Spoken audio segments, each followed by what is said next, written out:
Улсын хурлын даргагийн хувьд аймаг нийслэлийн иргэдийн төлөөлөгчдийн хурлын дарга засаг дарга нарын нэгдсэн семинарт оролцлоо. Тэрбээр орон нутгийн сонгуулийн үр дүнгээр иргэдийн төлөөлөгчдийн хурлын дарга засаг даргаарт сонгогдож томилогдсонд нь баяр хүргээд орон нутагт тулгамдж байгаа асуудал цаашаа тавих зорилт хийх ажлын талаар санал солилцлоо. Төсвийг үр ашигтай зарцуулах, зардлыг хэмнэх, шаардлагагүй үйл ажиллагаа санхүүжүүлэх байхад анхаарах хэрэгтэй, сэтгэл хэрэгтэй. Малчид үйлдвэрлэгчдийг дэмжих бодлогын өрөөнд улсын хурл 12 сарын 28-ны өдөр 74 доод тогтоол баталж арьс ширийг дотооддоо гүн боловсруулах түүгээр бэлэн бүтээгдэхүүн үйлдвэрлэхэд 140.4 тэрбум төгрөгийн 5 жилийн нэрлсэн үнд цаас гаргахыг зөвшөөрсөн байгаа.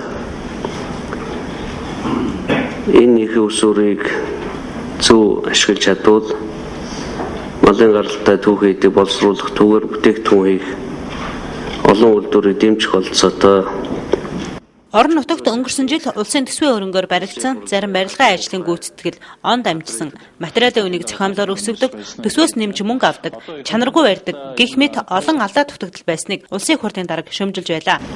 Зам барилга угсралтын бүтээн байгуулалтыг дэмжихийн оронд түгээмэл даргацтай ашиглалт төлбөрийн төлбөрийг хэд өндөрөөр тогтоох, янз бүрийн шаардлага тавих зэрэгээр бүтээн байгуулалтын ажил саад болж байгаа зүйл байгаа. Энийг бол болох хэрэгтэй. Төр ажлын байрыг бүр ажлын байр гаргацсан юм шиг янз бүрийн тайлангууд гаргадаг одоос болох хэрэгтэй. Байнгын ажлын байр бол бидэнд их чухал байгаа.